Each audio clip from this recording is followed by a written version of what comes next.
Voting के बाद जो महाराष्ट्र से लगातार दिख रहा है कि अंतिम 2 घंटे में 15%, 20% एक्स्ट्रा वोट होना, फिर चुनाव आयोग का उसका डिटेल नहीं जारी करना और 3 दिन के बाद ये बताना कि इतना वोट हो गया। देश के विपक्ष को ये कहना चाहूंगा कि इस पर गंभीरता से बात करने की और इसको जरूरत पड़े तो सुप्रीम कोर्ट में ले जाने की जरूरत है।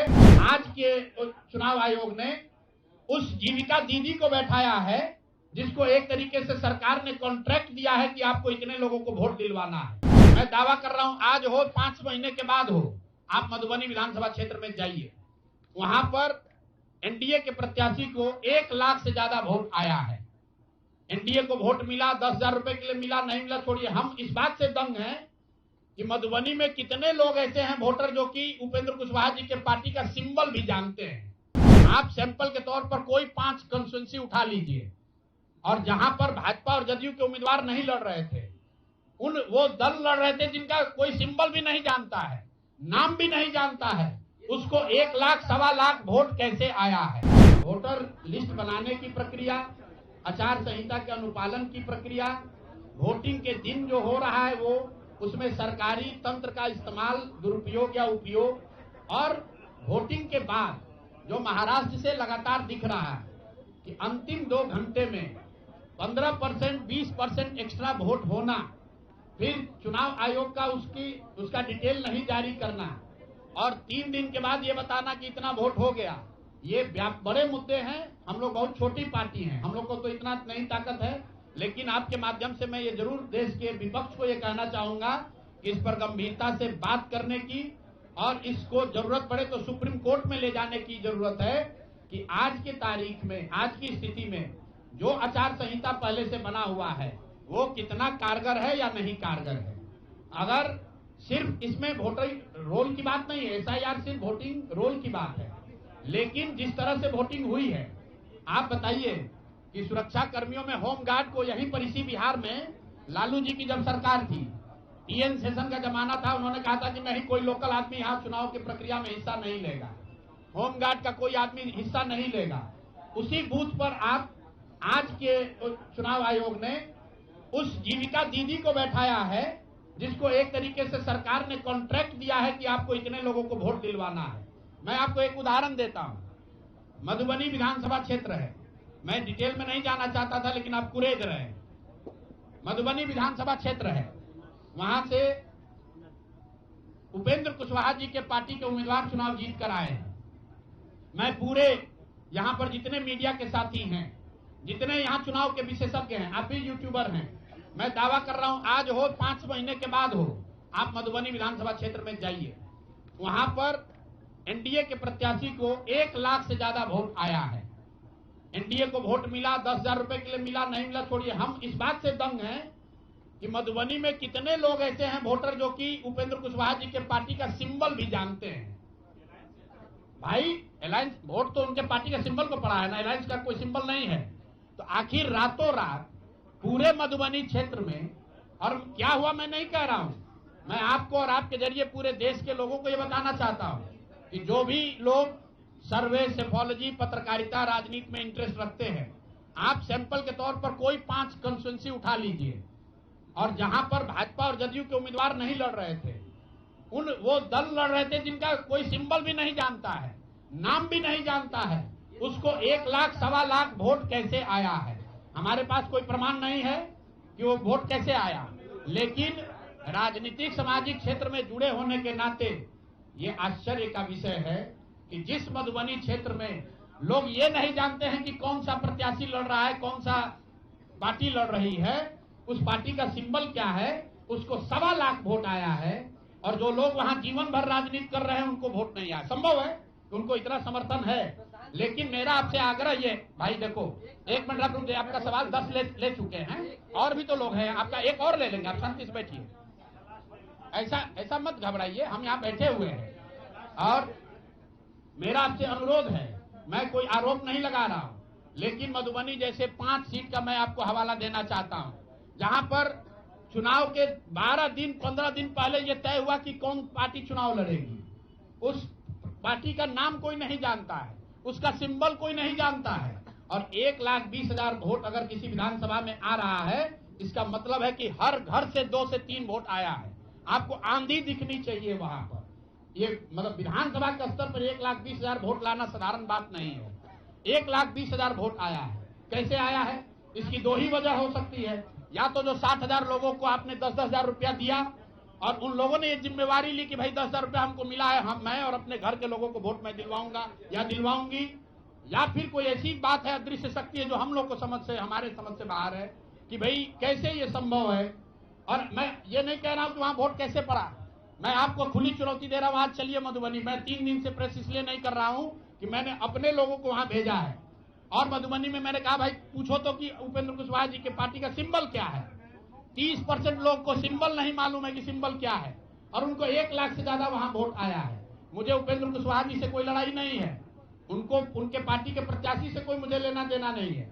मेरा सिर्फ ये कहना है कि ऐसी कौन सी विधा है कि हम लोग 3-3 साल एक विधानसभा में घूम रहे हैं, लोगों को ये नहीं मालूम है कि जन स्वराज का चुनाव चिन्ह क्या है। और ये लोग 10 दिन चुनाव के पहले आए, उस पार्टी का नाम मधुबनी शहर में लोग नहीं जानते हैं, उस पार्टी का सिंबल घर घर पहुंच गया और उसको 1,20,000 लोगों ने वोट दे दिया। तो मेरे भाई ये बहुत बड़ी चुनाव की विधा है।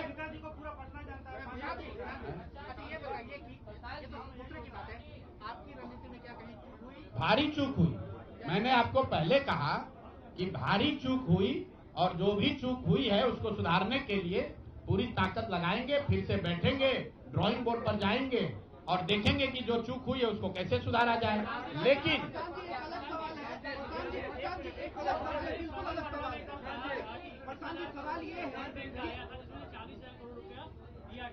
नहीं, जो टोटल पैसा सरकार ने अनाउंस किया है सितंबर अक्टूबर में, अगस्त और सितंबर को अगर आप जोड़ लेंगे तो कुल 18 योजनाओं की सरकार ने घोषणा की है। उसमें कोई गलती नहीं है। चुनाव के समय जो सत्तारूढ़ पार्टी होती है वो नए योजनाओं की घोषणा वो करते ही हैं। कुल जो सरकार ने घोषणा की, यहाँ फ्री इलेक्ट्रिसिटी से लेके युवाओं को बेरोजगारी भत्ता, 10,000 रोजगार के लिए, सारी बातें ठीक है। इसका टोटल बजट हुआ 40,000 करोड़। 40,000 करोड़ में से 29,000 करोड़ रुपए की योजना सरकार ने रोल आउट की। 11,000 करोड़ को तो शुरू ही नहीं किया। और इस 29,000 करोड़ में से जो सबसे बड़ी योजना है वो है स्वरोजगार की योजना, जिसमें हर विधानसभा क्षेत्र में 60 से 62,000 परिवारों में एक एक महिला को 10,000 रुपया दिया गया।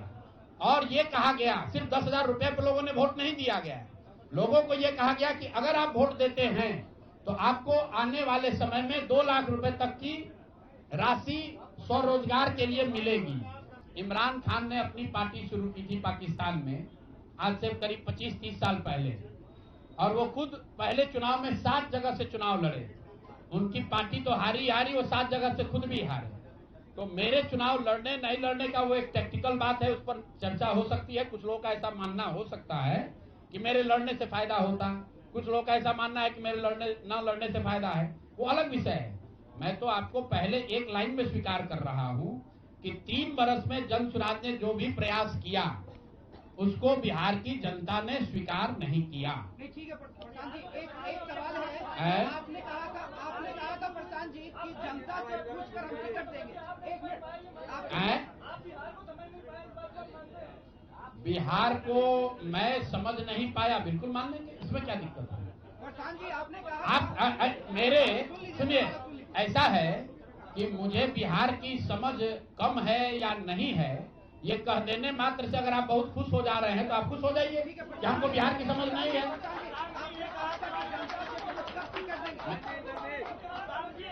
मेरे भाई ऐसा है, अगर हमने हमारे आप बिल्कुल ठीक बात है, नहीं समझे तो 3 वर्ष अगर पैदल चल रहे थे तो बिहार को समझने के लिए ही चल रहे थे, अब फिर और चलेंगे, फिर जाएंगे। जनता से पूछा था क्या टिकट बंटवारे से पहली बात। दूसरी बात भी कई प्रत्याशियों ने आरोप लगाए, टिकट वितरण पे सवाल खड़े किए थे। क्या लगता है जनता उससे भी डाइवर्ट हुई कि प्रशांत किशोर कहाँ? अच्छा ऐसा है, ठीक है, बस सुन लीजिए, ऐसा है पूरे चुनाव के दौरान मैंने आपको पहले कहा कि हमसे गलती हो सकती है, लेकिन हम लोगों ने गुनाह नहीं किया। आप लोग जो बात कर रहे हैं वो इस अंदाज में बात कर रहे हैं जैसे प्रशांत किशोर ने कोई गुनाह कर दिया, बिहार को सुधारने का प्रयास करके कोई गुनाह कर दिया है, और आप लोग आए हैं हमारा यहाँ पर पोस्टमार्टम करने। तो आप लोगों का स्वागत है। रुकिए, एक मिनट रुक जाइए। आप बहुत भारी पत्रकार हैं, 8-9 सवाल कर चुके हैं, और लोगों को भी मौका दीजिए, आपका भी सवाल किया जाएगा। एक मिनट रुक जाइए। अरे रुक जाओ भाई, आप एक मिनट रुकिए। जहां तक बात है बिहार को समझने नहीं समझने की, तो मैं बिल्कुल कैमरे पर आपसे मान रहा हूं कि मुझे नीतीश कुमार, लालू जी, सम्राट चौधरी, अशोक चौधरी जैसे धुरंधर नेताओं की तरह बिहार की समझ नहीं है। मुझे नहीं समझ है कि बिहार को जातियों के आधार पर कैसे और बांटा जाए। मुझे इस बात की समझ नहीं है कि बिहार को हिंदू मुसलमान के नाम पर कैसे और बांटा जाए। मुझे ये समझ नहीं है कि 10,000 रुपया देकर कैसे वोट और खरीदा जाए। जिनको समझ है वो लोग जीत कर आए हैं, और उनको सत्ता मुबारक हो, और बिहार की जनता को वो लोग मुबारक हो। आपने कहा कि अरे रुको भाई, अब इनके सवाल का जवाब दे ले। अच्छा, उनके बाद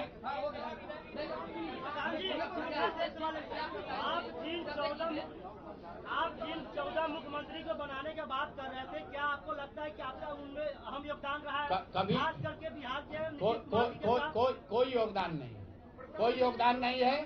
आप लोग जो हम लोग बोलते रहे हैं उसको जाकर देख लीजिए। आपने कहा कि उम्मीदवार गलत चुने हैं। यहाँ जितने लोग बैठे हुए हैं, हमारे बगल में केसी सिन्हा जी चुनाव लड़े हैं कुम्हरार से। ये तो हमको पैसा देकर टिकट नहीं खरीदे होंगे, और कुम्हरार की जनता ने केसी सिन्हा को हराकर किसी दूसरे को जिताया है। हमारे बगल में वाईबी गिरी जी बैठे हैं, मांझी से इनको हराकर जनता ने किसी दूसरे को जिताया है। तो मेरे भाई, मैं समझता हूं कि अगर केसी सिन्हा नहीं जीते तो उससे केसी सिन्हा के जीवन पर कोई फर्क नहीं पड़ेगा मेरे भाई, कुम्हरार की जनता के जीवन पर फर्क पड़ेगा। अगर आपने मांझी से वाईबी गिरी को हरा दिया तो वाईबी गिरी का कोर्ट का प्रैक्टिस नहीं बंद हो जाएगा, मांझी के लोगों की दिक्कत जो है वो बढ़ेगी। लेकिन फिर वही बात है, जनता मालिक है, वो वही चाहते हैं। अगर आप खिचड़ी खाना चाहते हैं तो आपको कोई पुलाव कैसे खिला देगा? आप खिचड़ी खाइए और आनंद लीजिए।